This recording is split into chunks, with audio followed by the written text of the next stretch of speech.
Bonjour à tous, nous voici ensemble de nouveau pour une vidéo du cabinet Landau Associés. Et aujourd'hui, nous poursuivons notre série de vidéos sur le projet de loi Engagement et proximité, avec un focus ensemble sur ce que ce texte prévoit en matière de tourisme. Et la réponse, elle tient en 2 secondes, une nouvelle exfiltration possible de l'intercommunalité pour les communes qui sont stations classées. Depuis la loi NOTRe de 2015 sur le tourisme, le droit a été déjà corrigé plusieurs fois pour aboutir à une situation complexe. 1.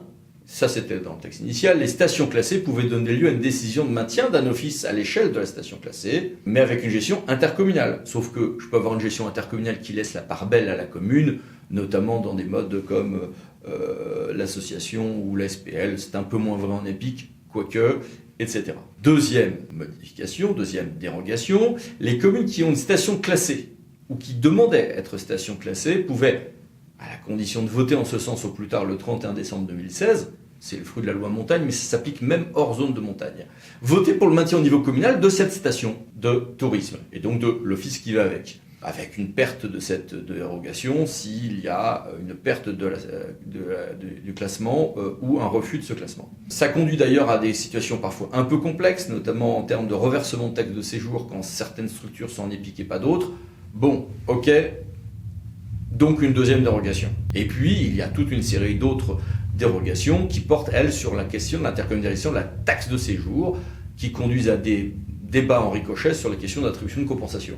Alors c'est passionnant, moi j'adore ça, donc chacun ses vices, hein. Moi ça m'amuse beaucoup. Ça a quand même un inconvénient, c'est que la complexité juridique de tout ceci conduit assez souvent à ce que les territoires ont intercommunalisé la compétence en finissant par se focaliser sur les questions juridiques et financières et en oubliant que les questions principales sont comme des questions de marque, de projet, de logique, de savoir quelle est la bonne échelle pour porter une marque, pour porter une destination, etc.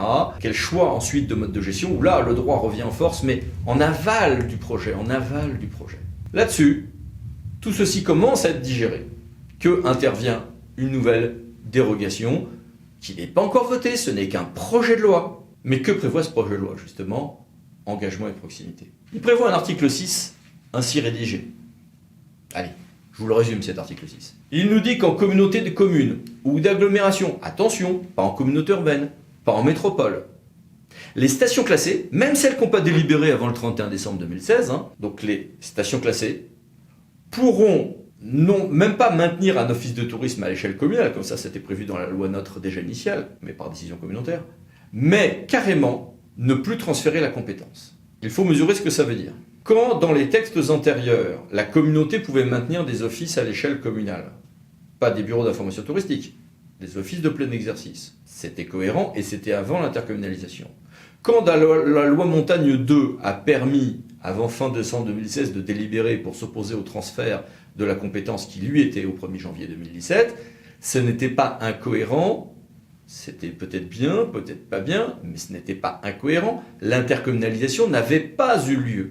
Donc ceux qui étaient stations classées et qui, bon, on pense notamment à certaines destinations montagnardes, on peut penser aussi à des villes d'eau par exemple, se disaient, attendez, moi j'ai une image à porter en soi et il est logique que j'ai une structure vraiment dédiée et qui reste à l'échelle communale.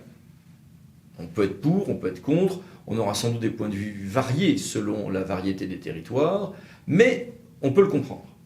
Là, il s'agit d'une certaine manière de permettre aux communes de rééditer ce qui était leur faculté avant le 31 décembre 2016, en application d'une loi du même mois, de décembre 2016, mais d'une manière permanente. Donc, je suis une commune, il y a une station classée, hop, je récupère mon OT qui redevient communal.